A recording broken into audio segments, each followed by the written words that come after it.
Good morning and welcome to Coffee with the Editor, proudly brought to you by IRZ. This morning I'm with Howard Rosen, and he doesn't need much introduction, but for those of you who don't know, we're going to be talking about the Rail Working Group and the Luxembourg Protocol. Howard, thank you so much for joining me this morning. Pleasure. I know that you've been quite busy, and I bumped into you yesterday at the Railroad Association's AGM, which they found quite informative. So for those of us who are still new to this or don't really understand the full impact of it, could you just give us an introduction to the protocol and an outline of the Rail Working Group and the work that you do? Well, perhaps if I may, I'll reverse it. I'll talk about the Rail Working Group first, just so you know who we are, and then talk about the Luxembourg Protocol, which is the really interesting stuff. The Rail Working Group is a not-for-profit association. It's based in Switzerland. It runs out of my office in Zug. Zug means train in German, which is great, but a coincidence. And it's focused on promoting the adoption of the Luxembourg Rail Protocol. We have well over 80 members all around the world, so we're a global group of stakeholders in the rail industry, from manufacturers to operators to banks, leasing companies, advisors, and so on. We basically work on a collaborative basis, totally voluntary. We have a membership fee, but it's nominal, and we will do it for love, not for money. But because we all believe in the railway industry, we know that the Luxembourg Protocol is going to be an enormous stimulus to the way that the rail industry is going to develop in the coming years. So that's our motivation. It's a lot of work, but it's also a bit of fun too. And we do actually have a sense that we're achieving something and we're giving something back to the industry. As far as the Luxembourg Protocol is concerned, it's officially the Luxembourg Protocol to the Cape Town Convention on International Interests in Mobile Equipment. This is, in many respects, coming home to South Africa now. The Cape Town Convention sets out a whole new system for assuring creditors so that private creditors can lend or lease certain types of mobile equipment, feeling secure that they can always get back their asset if something goes wrong, that their title interests or their security interests are respected. The Cape Town Convention sets up, therefore, a basic scheme, including the idea of an international registry, where everybody who's financing equipment will be able to register their security interests, and that will be publicly available to everyone. And then the protocols apply the convention to individual industries. And one of the, I think, very insightful conclusions that UNIDOIS, which is the sponsoring organisation, the intergovernmental organisation, one of the very insightful conclusions they came to very early on was that having one treaty that covers all sorts of different assets is actually not workable. It's not very practical. That a train is not a plane with the wings chopped off. It really is a different type of asset with different considerations, and there are different public policy issues as well that you have to deal with. So very wisely, they decided to create a core set of rules under the Cape Town Convention, and that was adopted in Cape Town in 2001. And then the Aircraft Protocol, applying the convention to the aviation industry, was also adopted in 2001, and that's been enforced now since 2006. It's in force in well over 70 countries now, and making a meaningful difference to the way that aircraft are financed. And then the Luxembourg Protocol came 6 years later. We had another diplomatic conference in Luxembourg, and that adopted the Rail Protocol. So effectively then it applied the Cape Town Convention to railway rolling stock, and as you know, very broadly defined. So it covers everything from conventional locomotives and wagons, passenger freight, through to hyperloop pods, through to gantries and cranes that are operating in ports, through to trams, metro trains, cable cars. It's any vehicle that runs along tracks or runs above, on, or under a guideway. So it has an enormously extensive application. And what it was trying to do was to respond to some real practical issues that the industry faces in financing railway equipment when the money's coming from the private sector. And we know the money's there. The money's there in the pension funds, it's there in the banks, it's there in the leasing companies, it's there for private equity investors. Railways are actually a very good long-term investment, but you've got to give the investor the security that he's protected, that his asset is protected, that if something goes wrong, he can get his asset back. So the way that the Rail Protocol operates is to provide some essential new areas of security. Not only does it give the creditor the rights under the Cape Town Convention as envisaged for the aircraft industry as well. So they have certain legal rights entrenched through the convention, but it brings in two really important issues, which are big problems for the rail industry at the moment. One is there's no global system for identifying railway equipment. Yes. And that is, in a way, quite extraordinary, but it's a legacy of the fact that the rail industry historically, traditionally, has been a state-owned industry. Yes. So it's just been agreements between states, and you don't mess around between the states, so everything's fine. As soon as you bring in the private sector, then there can be disputes between public companies and private companies, between two different private companies as to who owns the asset, who has a prior right on this. And then the government steps in as well, and they may have claims on the asset. So the first thing you've got to work out is who owns the asset, and to be able to identify the asset, and identify it in a way which is unique. So people would say to us when we were drafting the protocol, well, use manufacturer's serial numbers. And initially we thought, well, maybe that's a good idea. But then we thought about it and we realised that, well, bless the manufacturers, recycle numbers. Sometimes they'll have the same number for different models. Manufacturers, of course, will have the same numbers as other manufacturers. So you can only differentiate between them by the manufacturer name. But manufacturers get taken over. They change names. They change names. Sometimes they're different in Chinese than they are in English. So you can't possibly deal with that. You have to create a unique vehicle identification system. And what the treaty does, what the Luxembourg Protocol does as a global treaty, is to, for the first time, create a system where the registrar, who's running the International Registry for Railway Equipment, is able to allocate those numbers, and once they're handed out, they're never used again. So you have a common standard, a common system, a 16-digit number, and that will be on every type of rolling stock in the future, wherever it is. And the second big innovation was the International Registry, because unlike the aviation world, there's nothing locally which will register ownership or security interests in rolling stock. Again, if it's all state financed, if it's all owned by a government agency or underwritten by a government agency or the finance ministry, perhaps it's not a big deal. But as soon as you bring the private sector in to actually provide resources for procurement of rolling stock, and we know that we need that desperately, then of course they have to have their interests protected. And what's most important legally is that other parties can see that you have a right in the asset. So in the aviation world, it's easy. You have national registries. You can go to those national registries and you can see who owns the aircraft and who's claiming a mortgage on the aircraft and so on. In the rail industry, we don't have that at all. We have no system for giving public notice of security interests. So that's one of the other big innovations that will come through from the protocol. This also helps from an insurance perspective. Well, it helps from all sorts of different perspectives. The numbering system will help for insurance, for sure. By the way, it will also facilitate customised maintenance, because you can track every individual item, wherever it is in the world, throughout its lifetime. We think it will help in relation to the creditor's comfort level, because particularly if you're bringing in creditors who are not specialised in rail finance, they can come in and be confident that it's the same system working and that they can track their assets in real time. I mean, until very recently, even the operators didn't know where their rolling stock was most of the time. What we will see now with the unique numbering system is operators and creditors running tracking systems either through trackside monitoring or through GPS tracking, so that they will know in real time where their assets are. And that's incredibly important, because people run off with wagons, people run off with locomotives, unfortunately.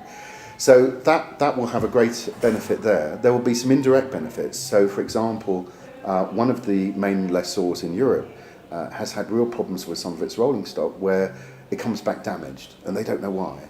And they know that there's track damaging the rolling stock. And now they have a complete tracking system, at the moment using their own numbering system. They're able to identify to the nearest 100 metres which bit of track is actually damaging the rolling stock. Oh my God. And that's extraordinary. That's extraordinary. So the numbering system itself is the precondition for the registry, because if you don't have a unique number, you can't register. And but over and above that, the numbering system will deliver a lot of other advantages. And then the registry itself is not just a question of giving comfort to creditors, that you can go and see who has a rival interest in that asset.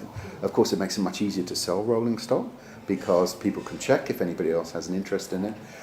It also means that you can sell portfolios much more easily. We're working on the registry. Obviously, we're drafting at the moment the regulations as to how the registry will operate when the protocol comes into force, and it will specifically facilitate block registrations. You can register a fleet if you like, then they drop down into registration of individual assets, and that means that you can actually finance fleets much more easily. You can have them audited much more easily to make sure that the banks and the creditors are comfortable with the financing structure that's put in place. So the registration system itself will be very helpful.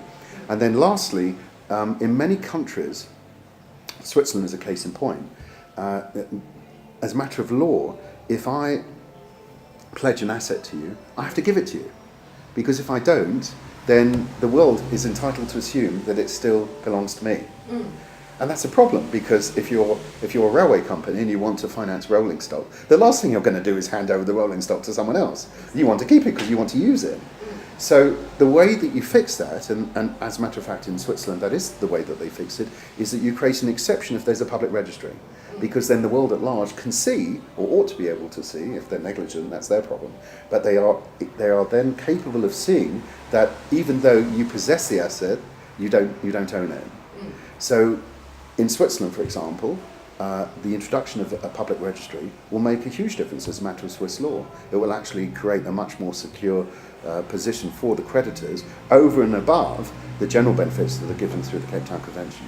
The impact of this protocol in the development of the rail sector throughout Africa. There's quite a lot of money being spent, there's quite a lot of money being proposed to be spent. What is the impact for Africa? Well, the starting point is that we know that we need a massive amount of investment in the railways in Africa. Incidence of intra-African trade is unfortunately rather depressing. Whether it's 12% or 15% we can discuss, but it's far, far too low. And as I said at the UNECA meeting last May to finance ministers, yes, we should be looking at the way that the continental African free trade area works. Look at all the different implications of that free trade area, including how you deal with tariffs, visas, all the other stuff that goes with it. But if you don't have the railways, you can't deliver the goods. So free trade is an illusion if you can't actually deliver the goods. And the only way to deliver those goods in any quantity is through the railways. We know that across Africa, the roads are crumbling. They can't take the pressure of the trucks burning up the road, apart from polluting the cities as well.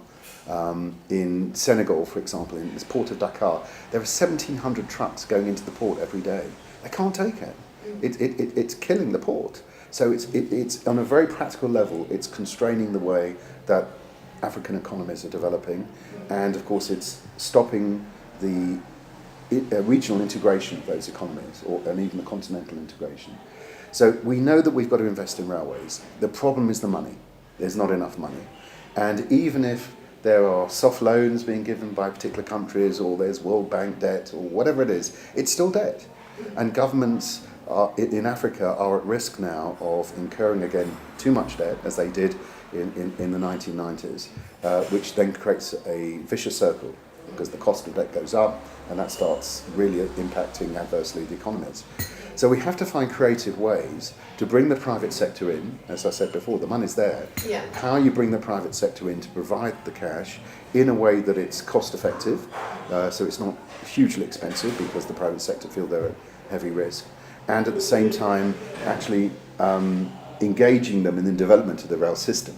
And that's more than just throwing money at the problem, is actually being engaged in it.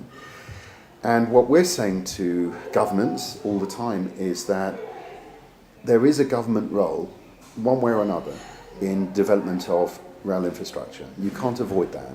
It may be as a PPP, it may be in partnership with the private sector, but the government has to be involved in that. But rolling stock? Why? There's no logic to that. It's purely historic that has happened. So if a government builds a road, why does it have to own all the cars that run on the road? You'd laugh if I told you that it had to do that. But in fact, essentially in many countries, that's what it's doing in the railway industry. It makes no sense. Now, one of the reasons why this is happening is because, yes, it's a legacy from state-owned railways, but also there haven't really been that many choices around.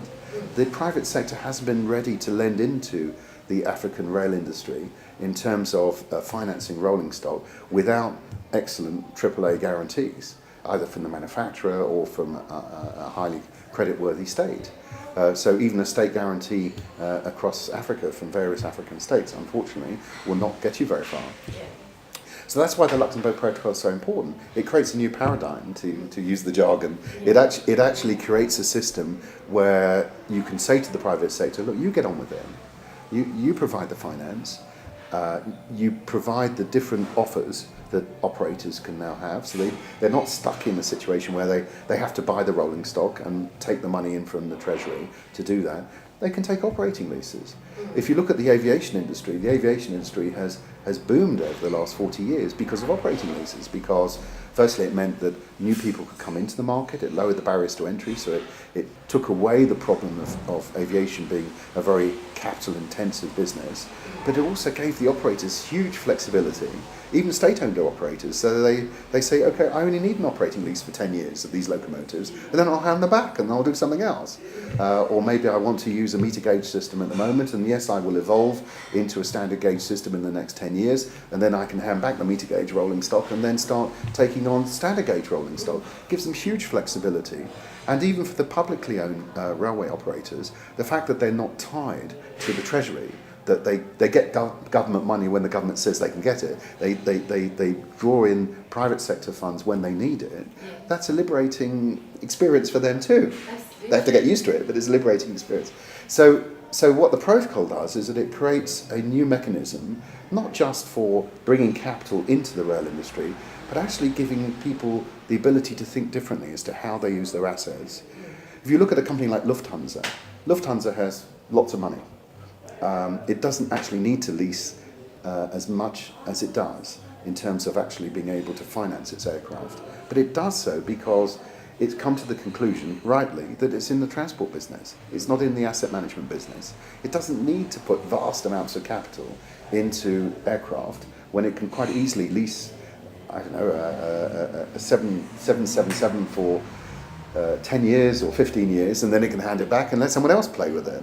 So the operating leasing is a whole new market development, I think, and it opens up some enormous opportunities for the rail industry.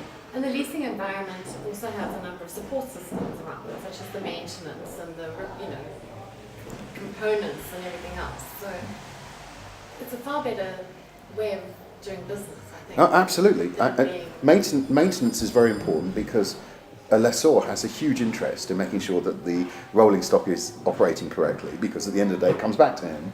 So he wants to be sure it's operating correctly. So oftentimes, as part of the leasing offer, he will build in the maintenance program or set up maintenance capabilities in the country into which he's leasing, and do a lot of work training up local people, developing local skills to be able to properly maintain the rolling stock. You compare that with the purchase option. Unfortunately, sometimes people buy the rolling stock, don't maintain it correctly, and then it has some very negative medium to long term effects on the industry as well as on the rolling stock itself. So that's one very clear area where it will make a difference. But I think also leasing companies and finance companies will work closely with the operators and try and calibrate the way that they order equipment, try and respond to the needs of the individual operators, whilst at the same time providing pretty standardised equipment. One of the things we've seen in the aviation industry is a clear transition from customised aircraft into basically standard format aircraft, which means you get huge economies of scale. And in a leasing model, that will be totally reflected in the leasing rate. So the more customised it is, the more expensive it becomes. And so it will herald a change in the way that we actually use the rolling stock. So it's going to have quite a fundamental effect in the way that the railway industry works. Where are we now and where are we going? Well, the protocol's not yet in force. We think it'll be in force within the year. So we're very close now. It's been a long process from 1996 when I started and from 2007 when the protocol was adopted in Luxembourg. So we have 3 ratifications already. We need 4 for the first hurdle to be jumped. I'm hoping actually that number 4 will be South Africa. We think there's a very good chance that the South African government will sign the protocol within the coming weeks, and hopefully, obviously there's an election coming up, but hopefully we will see South Africa ratifying during the course of this year. And if they were number 4, then that would be a great pleasure. But there are other countries that are lining up now to sign and then ratify the protocol. So we're speaking to lots of countries, not just across Africa, but also across Europe, across Asia. So I would expect that we'll see a cascade. One of the difficulties of an instrument like this is that it's quite innovative, it's quite unique. We've never seen in the legal world a convention like the Cape Town Convention before. It's a very unique idea where you create a private international law system of laws through an international treaty in this way. So it takes people time to get used to it, and it also means that some countries will want to say, well, I'd like to see it operating first before I commit. And I know that there are countries that take that view, and what I think therefore we will see is a cascade, that as people begin to see it operating, they actually see how the system works and actually how simple it is, because the whole registration system will be what they say is a non-touch the side system. It's all done electronically, it will operate completely through the internet, and will be very straightforward. So once people see it operating and see it turning up in documents, I'm already seeing leasing deals where a condition of leasing transactions are that within a certain period of time the Luxembourg Protocol will be enforced to give the lessor security. I think you'll see more and more of that, and then it'll create that cascade. So I guess this time next year I would be disappointed if it's not up and running, and then we'll see a number of other countries coming forward. As far as Africa is concerned, apart from South Africa, Gabon has already ratified, Mozambique has signed, and we hope they're going to ratify shortly. Kenya and Senegal we expect to ratify quite quickly. Burkina Faso has said they're ready to move forward. Nigeria has said they're ready to move forward. And there are other countries out there who I think will come along with. For South Africa to adopt it will be a big step forward for us, because it's the biggest rail network in Africa, of course. It's the thought leader in Africa generally, and also in relation to the North-South corridor, which is a very important strategic objective for South Africa. The Luxembourg Protocol is going to make a significant practical difference to the way that works and how it's financed. Thank you, Howard, for having coffee with me. You're very welcome. My pleasure.